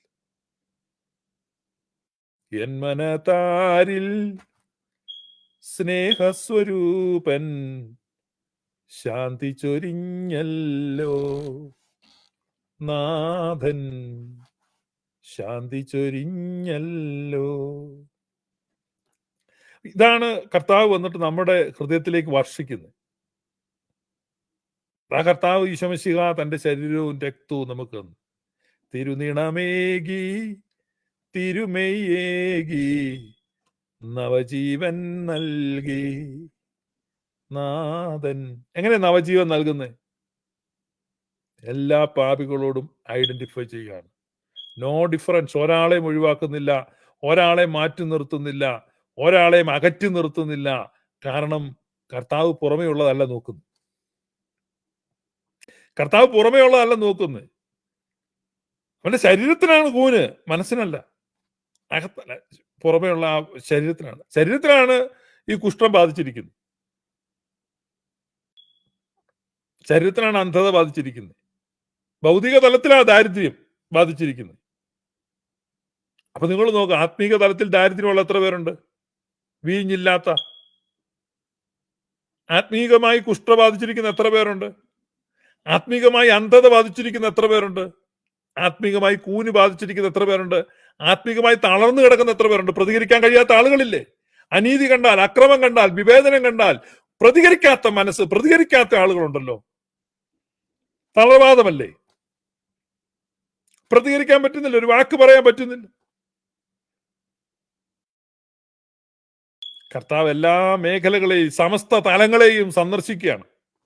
കർത്താവിനെ സംബന്ധിച്ച് സഹതാപം, അനുകമ്പ, ആർദ്രത, മനസ്സലിവ്, കർത്താവ് ഇതാ തോന്നുന്നത്. കർത്താവിന് ആരെയും വെറുക്കാൻ പറ്റുന്നില്ല, ആരെയും അകറ്റി നിർത്താൻ പറ്റുന്നില്ല. നമ്മൾ കാണുന്ന പോലെ കാണുന്നില്ല. ആർദ്രതയോടെ, മനസ്സലിവോടെ, ഉയരത്തിൽ നിന്ന് ആ ആർദ്ര കരുണയാൽ ഉദയം നമ്മെ സന്ദർശിച്ചിരിക്കുന്നു. അതല്ലേ സക്കറിയ പുരോഹിതൻ പറയുന്നത്? ഉയരത്തിൽ നിന്ന് ആർദ്ര കരുണയാൽ, ടെൻഡർ മേഴ്സി. Tender Mercy. നമ്മൾ ടെൻഡർ കോക്കനട്ട് എന്ന് പറഞ്ഞല്ലോ, കരിക്കിന് പറയുമല്ലോ. നമ്മൾ ഈ കരിക്കെടുക്കുമ്പോൾ, ഞാനെപ്പോ കരിക്ക് ഇങ്ങനെ നിന്നെ എടുത്താലും ഉണ്ടല്ലോ, ആ പെട്ടെന്ന് ഈ ടെൻഡർ മേഴ്സി എന്ന വാക്ക് ഞാൻ ഓർക്കും. ടെൻഡർ കോക്കനട്ട് എന്ന് പറയുന്നത് അത്ര ആർദ്ര സ്നേഹത്താൽ, God's tender mercies have visited us. ദൈവത്തിന്റെ കരുണയാണ് നിന്നെ സന്ദർശിക്കുന്നത്. ഇതാണ് നമ്മൾ ഈ പള്ളിയിൽ പോയിട്ട് പാടുമ്പോൾ പാട്ട് കേട്ടാൽ പോലെ അത് മനസ്സിലാക്കണം എന്താണ് ഈ പാടുന്നത്.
മനുഷ്യജീവിതത്തിന്റെ സമസ്ത മേഖലകളെയും ഈ ഒറ്റ ഗീതത്തിൽ അവതരിപ്പിച്ചിട്ടുണ്ട്. യായിറോസിന്റെ മകളെ ഉയർപ്പിച്ചു, മരത്തിൽ നിന്ന് സക്കായെ വിളിച്ചു, കനാന്യ സ്ത്രീയുടെ മകളുടെ ഭൂതബാധയ്ക്ക് വേണ്ടി പ്രാർത്ഥന കേട്ടു. എല്ലാ മേഖലകളെയും സ്പർശിക്കുക. മശിഹ മനുഷ്യവർഗത്തിന്റെ അന്ധകാരങ്ങളെ സന്ദർശിക്കുന്നു. മശിഹ മനുഷ്യവർഗത്തെ മാറോടണയ്ക്കുന്നു. ഒരു വ്യത്യാസവുമില്ല. എല്ലാ മേഖലകളിലും വീഞ്ഞു തീർന്ന വീട്ടുകാരനെയും, കുഷ്ഠം പിടിച്ചവനെയും, അന്ധനെയും, കൂനിയെയും, കുരുടനെയും, തളർവാദ രോഗിയെയും, പുറജാതി സ്ത്രീയെ, എന്തെല്ലാം ഔട്ട്കാസ്റ്റ് ആണോ, ഡൗൺ ട്രോഡൻ ആണോ, ബ്ലൈൻഡ് ആണോ, ലെപ്പർ ആണോ, നോ ഡിഫറൻസ്. എല്ലാവരെയും ഒരു പരിഗണന ഇല്ലാതെ എല്ലാവരെയും സ്നേഹിക്കും. ഒരേപോലെ നാം എല്ലാവരും ഒരുപോലെ ദൈവസ്നേഹത്തിനും കരുണയ്ക്കും പ്രീതിക്കും പാത്രീഭവിച്ചിരിക്കുന്നു. That's a good news. That's true orthodoxy. I am better than ഇതാണ് റിലീജിയസ് എക്സ്ക്ലൂസിവിറ്റി ആണ് മറ്റൊരു കൊണ്ടുവരുന്നത് പറഞ്ഞാൽ ഞാൻ ബെറ്റർ ആണ്, വിശുദ്ധി. അപ്പൊ എനിക്ക് ഭയങ്കര വിശുദ്ധിയാണ്, ഞാൻ ബെറ്റർ ആണ്. അപ്പൊ വലിയ റെസ്പോൺസിബിലിറ്റി ആണ്. നമ്മൾ ഈ നാരങ്ങ സ്പൂണ് എന്ന് പറഞ്ഞൊരു കളിയുണ്ട്, നിങ്ങൾ കളിച്ചിട്ടുണ്ടോ എന്നറിയില്ല. ഞാനൊക്കെ സ്കൂളിൽ വെച്ച് കളിച്ചിട്ടുണ്ട്. നമ്മുടെ വായിൽ ഇങ്ങനെ ഒരു കരണ്ടി പിടിപ്പിച്ചു തരും, ഒരു സ്പൂൺ ഇങ്ങനെ പിടിപ്പിച്ചു തരും. എന്നിട്ട് അതിൽ ഇങ്ങനെ ഒരു നാരങ്ങ എടുത്തു വെക്കും. നമ്മളിങ്ങനെ ഈ നാരങ്ങ താഴെ പോകാതെ ഓടണം. 100 മീറ്ററാണ് നാരങ്ങ സ്പൂൺ കളിക്ക്. നല്ല രസമാണ്. ഓടുമ്പോ ആള് നാരങ്ങ താഴെ പോകും. നല്ല രസമല്ലേ? പെന്തക്കോസ്റ്റിൽ ചേരുമ്പോ അങ്ങനെയാണ്. ഈ പെന്തക്കോസ്റ്റിലോട്ട് ചെന്ന് ചേർന്ന് കഴിയുമ്പോഴേക്ക് എന്റെ അണ്ണാക്കിലോട്ട് ഒരു സ്പൂൺ വെച്ച് ഒരു നാരങ്ങയും കൂടെ എടുത്ത് വെച്ച് കൊടുക്കുക. ഇനി പൊക്കോളം പറയും. ഇനി ഇതും കൊണ്ട് ഓട്ടറാണ്. നാരങ്ങയൊക്കെ എപ്പോഴാ താഴെ പോയി, പല പ്രാവശ്യം പോയി, അവിടെ നിന്ന് ഇവിടുന്ന് എല്ലാം പെറുക്കി പിന്നെ വെച്ചോണ്ടി ഏറ്റു പറഞ്ഞാൽ എന്നൊക്കെ പറയും. ഇങ്ങനെ സാക്ഷ്യങ്ങള് തമാശാണ്. അപ്പൊ ഈ സ്പിരിച്വാലിറ്റിയാണ് നമ്മൾ കോപ്പി ചെയ്തിരിക്കുന്നത്. ഇൻഫിൽട്രേഷനാണ്, അതിപ്രസരമാണ് ഇത് ഈ സുവിശേഷത്തിന്റെ ഇത്തരത്തിലുള്ള എക്സ്ക്ലൂസീവ്. അതായത് നമ്മൾ വിശുദ്ധരാണെന്നും മറ്റെല്ലാം പാപിയാണെന്നും നമുക്ക്. അപ്പൊ ഈ ഇങ്ങനെയുള്ള ചിന്തകൾ കൊണ്ട് ഇവർ ഈ വിശുദ്ധി കാത്തു സൂക്ഷിക്കാൻ വ്യഗ്രതയോടുകൂടെ പരാക്രമപ്പെട്ട് നടക്കുകയും അവരുടെ ഉള്ളിൽ തന്നെ അതിൽ പരാജയപ്പെടുകയും, പക്ഷേ താൻ പരാജയപ്പെട്ടു എന്നുള്ളത് പുറത്ത് സമ്മതിക്കാനോ ഏറ്റുപറയാനോ പറ്റാതെ വീണ്ടും നാടകമാണ്. അപ്പൊ പെന്തക്കോസ്റ്റ് ലൈഫ് എന്ന് പറഞ്ഞു കഴിഞ്ഞാൽ only few hours. പെന്തക്കോസ്റ്റിൽ ചെന്ന് ചേരുന്നത് തന്നെ ഇനി ഞാൻ എന്ത് ചെയ്യല, പാപത്തെ സ്നേഹിപ്പാൻ ഞാനിനി പോകില്ല, ഇങ്ങനെയൊക്കെ പാടും. ഇങ്ങനെ പാടിയിട്ട് ഇതിന് ഇറങ്ങും. എൻ്റെ ഉള്ളിൽ മുഴുവൻ കുറ്റമാണ്. ഈ ഞാൻ പറഞ്ഞത് പെന്തക്കോസ്റ്റിനകത്തൂടെ നടന്നുകൊണ്ട് എനിക്ക് മനസ്സിലാകും. കാരണം ട്രൂ സ്പിരിച്വാലിറ്റി അല്ല അവിടെ പറയും. അപ്പൊ ഇവരെല്ലാം നാടകമാണ്, എല്ലാം നടീനടന്മാരാണ്. പാസ്റ്ററുടെ നാരങ്ങയൊക്കെ പണ്ടേ പോയി, നാരങ്ങ ഇല്ല. അപ്പൊ ഇവരെല്ലാം അഭിനയിക്കുകയാണ്. നാരങ്ങ ഉണ്ട്, പിന്നെ ആദ്യം വെച്ച നാരങ്ങ ഇരിക്കുന്നതാ പറയുന്നത്. പക്ഷെ അകത്ത് ഭയങ്കര ഗിൽറ്റി കോൺഷ്യസ് ആണ്, കാപട്യമാണ്, ഹിപ്പോക്രസി അറ്റ് ഇറ്റ്സ് പീക്ക്, ആത്മവഞ്ചനയാണ്. ഓർത്തഡോക്സിലേക്ക് വരുമ്പോഴുണ്ടല്ലോ, ആത്മവഞ്ചനയുടെ മുഖാവരണങ്ങൾ മുഴുവൻ ഉരിഞ്ഞു കളയുകയാണ് ഒറ്റ പ്രാർത്ഥന, കുറിയലായിസോൻ കുറിയലായിസോൻ. കർത്താവേ കരുണ ചെയ്യണം. ആത്മവഞ്ചന തരിപ്പുമില്ല.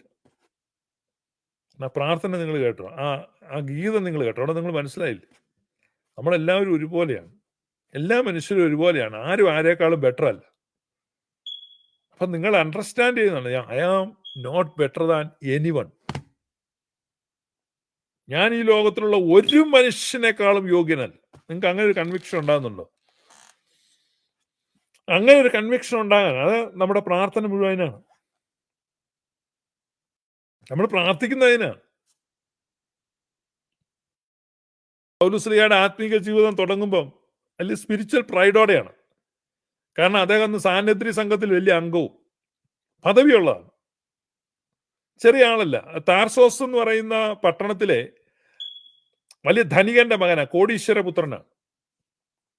കപ്പലുടമസ്ഥനായിരുന്നു പൗലോസ്ലീഹയുടെ പിതാവ്, വലിയ ധനികനായി. ആ പശ്ചാത്തലത്തിൽ നിന്ന് വന്നു. ധനികനായിരുന്നത് കൊണ്ട് തന്നെ ചെറുപ്പത്തിലെ നല്ല വിദ്യാഭ്യാസം കിട്ടി. അന്നത്തെ കാലത്തൊക്കെ വിദ്യാഭ്യാസം കിട്ടുന്നത് വലിയ റെയറാണ്. പിന്നീട് മതവിദ്യാഭ്യാസം, അത് ഗമാലിയലിന്റെ, അന്ന് the finest university of that time, ഗമാലിയലിന്റെ സ്കൂളിലാണ് പഠിച്ചത്. മനസ്സിലായോ? അദ്ദേഹം തന്നെ പറയുന്നത് ആരാണ്, ഞാൻ എബ്രായരിൽ നിന്ന് ജനിച്ച എബ്രായനാണ്, ബെന്യാമിൻ ഗോത്രക്കാരനാണ്, 8-ാം നാളിൽ പരിച്ഛേദനയേറ്റവനാണ്, ഇസ്രായേൽ ജാതിക്കാരനാണ്, ന്യായപ്രമാണത്തിലെ നീതി സംബന്ധിച്ച് അനിന്ദനാണ്, ന്യായപ്രമാണം സംബന്ധിച്ച് ഞാൻ പരീശനാണ്, ന്യായപ്രമാണത്തോടുള്ള തീക്ഷ്ണ നിമിത്തം ഞാൻ ക്രിസ്തീയ സഭയെ ഉപദ്രവിക്കാൻ പോലും ഇറങ്ങി പുറപ്പെട്ടവനാണ്, എനിക്ക് റോമാ പൗരത്വം ജന്മനാ സിദ്ധിച്ചവനാണ്, ഞാൻ ഗമാലിയലിന്റെ കാൽക്കീഴിരുന്ന് പഠിച്ചവനാണ്. അദ്ദേഹം തന്നെ പറയാണ്, അദ്ദേഹത്തിന്റെ സാക്ഷി, ഇതൊക്കെയാണ് ഞാൻ, ഇതൊക്കെയാണ്. എന്നിട്ട് എഴുതുകയാണ് ലേഖനം. നിങ്ങൾ ബൈബിളിൽ പൗലോസ്ലീഹയുടെ ലേഖനങ്ങളിൽ നോക്കുമ്പോൾ പറയും, എന്നിട്ട് എഴുതുകയാണ്, ഞാൻ അതിശ്രേഷ്ഠതയുള്ള അപ്പോസ്തലന്മാരിൽ ഒരുത്തനേക്കാളും ഒട്ടും കുറഞ്ഞവനല്ല.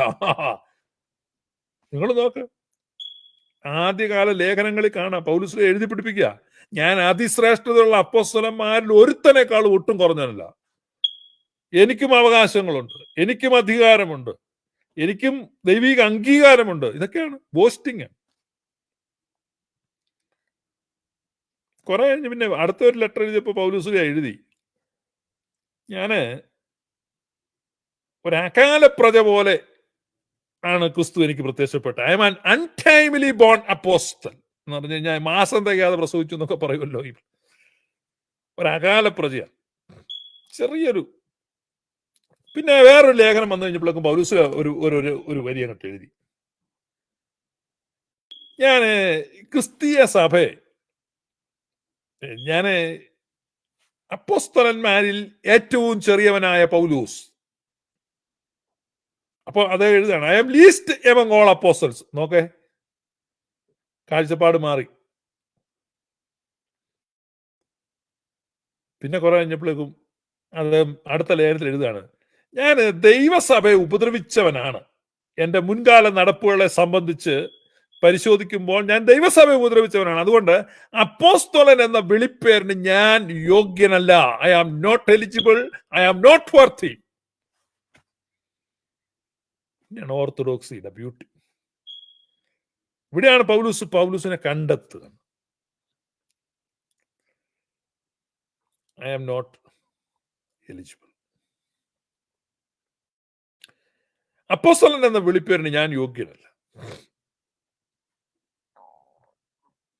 കണ്ടോ?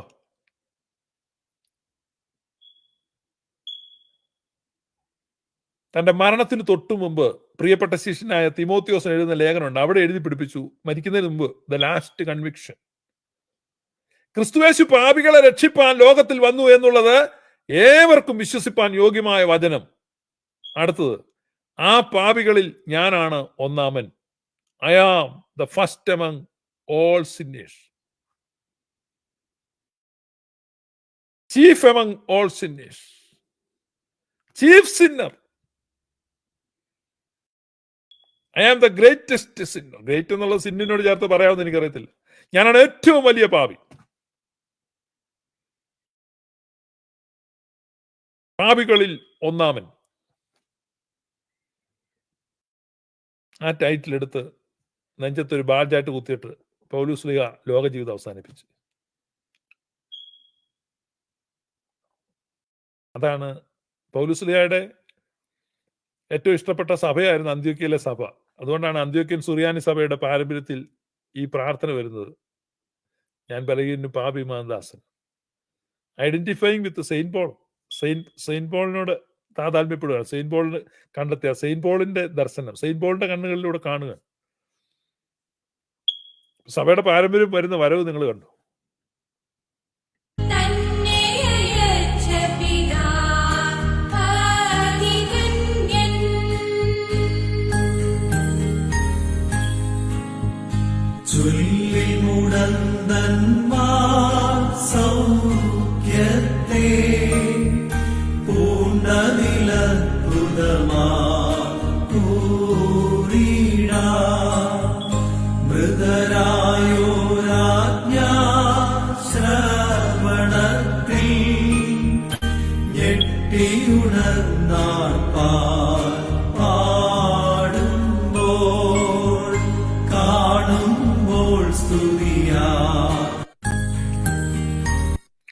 ഇവിടെ നമ്മൾ മനസ്സിലാക്കുകയാണ് ഈ കാഴ്ചപ്പാട്. അപ്പൊ റിലീജിയസ് എക്സ്ക്ലൂസീവ്സ് എന്ന് പറഞ്ഞു കഴിഞ്ഞാൽ അതിനകത്ത് ഞങ്ങൾ വിശുദ്ധരാണ്, നിങ്ങളെല്ലാം പാപികളാണ്, നിങ്ങൾ കുറഞ്ഞവരാണ്, അത്തരത്തിലുള്ള, എന്നിട്ട് ഇത് മെയിൻറ്റെയിൻ ചെയ്യാൻ, ഇത് കീപ്പ് ചെയ്യാൻ ഒരിക്കലും സാധിക്കത്തില്ല. അവർ നിരന്തരം പരാജയപ്പെട്ടുകൊണ്ടിരിക്കുകയാണ്. ഈ പരാജയപ്പെടുന്നതിന് ഇവരുടെ അകത്ത് എന്ത് ചെയ്തുകൊണ്ടിരിക്കുകയാണ്? ഗിൽറ്റ് കോൺഷ്യസ്, ഈ കുറ്റബോധം എന്ത് ചെയ്യാണ്? കൂന കൂടിക്കൊണ്ടിരിക്കുകയാണ്. അക്യുമുലേറ്റ് ചെയ്ത് വലിയ ഈ മാലിന്യ കൂമ്പാരം പോലെ. അപ്പൊ മനസ്സിൽ കുറ്റബോധത്തിന്റെ വലിയ കൂമ്പാരങ്ങളുമായിട്ടാണ് ഇത്തരത്തിലുള്ള വിഭാഗത്തിൽപ്പെട്ടവർ നടക്കുന്നത്. അവർക്ക് ആ സ്വാതന്ത്ര്യമില്ല. പക്ഷെ ഇവിടെ ഓർത്തഡോക്സ് എങ്ങനെ? സത്യം നിങ്ങൾ അറിയുകയും സത്യം നിങ്ങളെ സ്വതന്ത്രരാക്കുകയും ചെയ്യും. ഒരു വ്യത്യാസവുമില്ല. ദൈവം എല്ലാവരെയും ഭേദം കൂടാതെ സ്നേഹിക്കുന്നു, സ്വീകരിക്കുന്നു, ആലിംഗനം ചെയ്യുന്നു. മശിഹ മനുഷ്യവർഗത്തെ മാറോട് അണയ്ക്കുന്നു. ഇതാണ് നമ്മൾ നോമ്പിലൂടെ സഞ്ചരിക്കാൻ കാണുന്നത്. ഇത് ഇങ്ങനത്തെ കുറവ്. നിന്റെ വീട്ടിൽ ആ കുറവില്ലായിരിക്കും, ഈ കുറവുണ്ടായിരിക്കും, അപ്പുറത്ത് വേറൊരു പ്രശ്നം ഉണ്ടായിരിക്കും, അപ്പുറത്തൊരു പാപം കാണും, ഇത് കാണും. പക്ഷേ നാം എല്ലാവരും ഒരുപോലെ എന്ത് ചെയ്യാണ്? സ്വീകരിക്കപ്പെടുന്നു, അംഗീകരിക്കപ്പെടുന്നു, ആലിംഗനം ചെയ്യപ്പെടുന്നു. അല്ലെ? എത്ര അത്ഭുതകരമായ കാഴ്ചയാണ്. ശരീരത്തിലാണ് കൂന, ഞാൻ പറഞ്ഞില്ല. അപ്പൊ ഇതിനകത്തൊരു മൂല്യത്തെ കാണുകയാണ് മശിഹ. ഒരു കച്ചവടത്തിന്റെ കാര്യം കർത്താവ് പറയുന്നുണ്ട്. ഒരു മനുഷ്യൻ ഒരു വിലയേറിയ മുത്ത് കണ്ടു. ഒരു വ്യാപാരിയാണ്. ആ മുത്ത് തനിക്ക് ഇഷ്ടപ്പെട്ടു. ആ മുത്ത് വാങ്ങാൻ തീരുമാനിച്ചു. അപ്പൊ ആ മുത്തിന് പോയി വില ചോദിച്ചു. മുത്തിന് വില ചോദിച്ച വലിയ വിലയാണ്. തന്റെ സമ്പത്തെല്ലാം വിൽക്കേണ്ടി വരും ഈ മുത്ത് വാങ്ങാൻ. പക്ഷെ മുത്ത് മോഹിപ്പിക്കുന്ന മുത്താണ്. വാങ്ങാതിരിക്കാൻ കഴിയില്ല. മുഴുവൻ സമ്പത്തും വിറ്റു, എല്ലാം ഡിസ്പോസ് ചെയ്തു. ആ പണം എല്ലാം അവിടെ കൊണ്ട് കൊടുത്തു.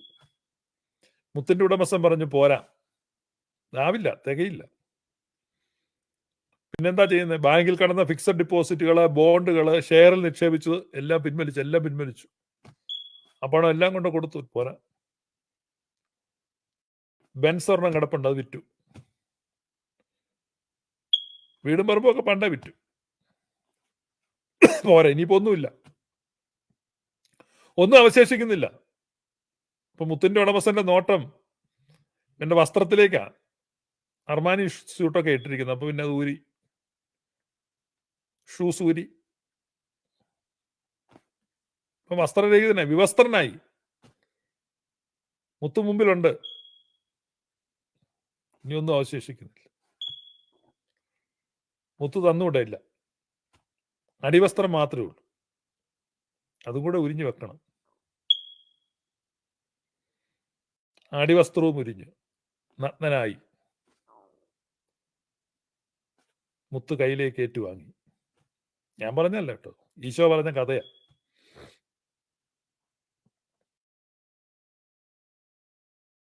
മനുഷ്യവർഗത്തിന്റെ ചരിത്രത്തിൽ ഇത്തരത്തിലൊരു ട്രേഡ് ഒരിക്കൽ മാത്രമേ സംഭവിച്ചിട്ടുള്ളൂ. വളരെ വില കൂടിയ മുത്ത് നഗ്നനായി ഏറ്റുവാങ്ങുന്നു. കർത്താവ് ഈശോമിശിഹായാണ് ഈ വ്യാപാരി. മശിഹ മോഹിച്ച മുത്താണ് നീ. മശിഹ നിന്നെ കണ്ടാ മോഹിച്ചത്. നിനക്ക് വേണ്ടിയാണ് സകലതും നഷ്ടപ്പെടുത്തിയത്. മശിഹ മോഹിച്ച മുത്ത്, നീ വെറുക്കുന്ന, നീ പകയ്ക്കുന്ന, നീ കൊള്ളില്ല എന്ന് പറയുന്ന ആ വ്യക്തി മശിഹ മോഹിച്ച മുത്താണ്. തനിക്കുള്ളതെല്ലാം നഷ്ടപ്പെടുത്തി. സ്വർഗത്തിലെ മഹിമ, ദൂതന്മാരുടെ ആരാധന, ദൈവത്തോടുള്ള സമത്വം, ഇതൊന്നും കാര്യമായി പരിഗണിക്കാതെ സ്വയം ശൂന്യനാക്കി മശിഹ മനുഷ്യവർഗത്തെ മാറോടണയ്ക്കാൻ ഇറങ്ങി വന്നു. മശിഹ മോഹിച്ച മുത്ത് നീയാണ്. ഇതാണ് നമ്മൾ നോമ്പിലെ കാണുന്നത്. ഈ വലിയൊരു പിക്ചർ നമ്മുടെ ഉള്ളിലേക്ക് ആക്കുവാൻ, അതാണ് നോമ്പ് ഇങ്ങനെ ക്രമീകരിച്ചു വെച്ചിരിക്കുന്നത്. എത്ര ബ്യൂട്ടിഫുള്ളാണ് നിങ്ങൾ ആ ദിവസങ്ങളിലൂടെ പോകുമ്പോൾ. ഇപ്പൊ ഓരോ ഞായറാഴ്ചയും ആ ഏവങ്കേലിയൻ വായിക്കപ്പെടുമ്പോൾ ആ ഏവങ്കേലിയൻ വായിക്കുന്ന പുരോഹിതനും അത് കേൾക്കാൻ ഭാഗ്യം കിട്ടുന്ന ജനവും ഒരുപോലെ മനസ്സിലാക്കണം, നമ്മുടെ കുറവുകളിലേക്ക് അവൻ ഇറങ്ങി വരികയാണ്. എല്ലാ കുറവുകളിലേക്കും, ഇരുളിന്റെ ഇടനാഴികളിലേക്ക്. അവിടെ ഇരുട്ട് കൂടുതലാണ്. കട്ട പിടിച്ച് ഇരുട്ടനോ, എത്ര ഇരുട്ടായാലും, എത്ര ദുർഗന്ധപൂരിതമായാലും, എത്ര വെറുക്കപ്പെടേണ്ടതായാലും, എത്ര അറയ്ക്കപ്പെടേണ്ടതായാലും, എത്ര മാറ്റി നിർത്തപ്പെടേണ്ടതായാലും അവിടേക്കെല്ലാം കർത്താവ് ഇറങ്ങി വരിക, മശിഹ ഇറങ്ങി വരിക. മശിഹായ്ക്ക് ഒരു മാറ്റവുമില്ല. മശിഹ മനുഷ്യവർഗത്തെ മാറോടണയ്ക്കുന്നു. ആ മഹാസ്നേഹത്തെ അനുഭവിക്കുവാൻ, അതാണ് ലെന്റ്, നോമ്പ് അനുഭവം. അതാണ് നമ്മൾ ചില ഇഷ്ടങ്ങളെ ഉപേക്ഷിക്കുന്നു, താല്പര്യങ്ങളെ മാറ്റി നിർത്തുന്നു. ഇഷ്ടങ്ങൾ നിഷേധിക്കപ്പെടുന്ന ലോകത്തെ അനേക ജനങ്ങളോട് ഐഡന്റിഫൈ ചെയ്യും, കഷ്ടം അനുഭവിക്കുന്നവരോട് ഐഡന്റിഫൈ ചെയ്യും. ഇതാണ് നോമ്പാചരണം.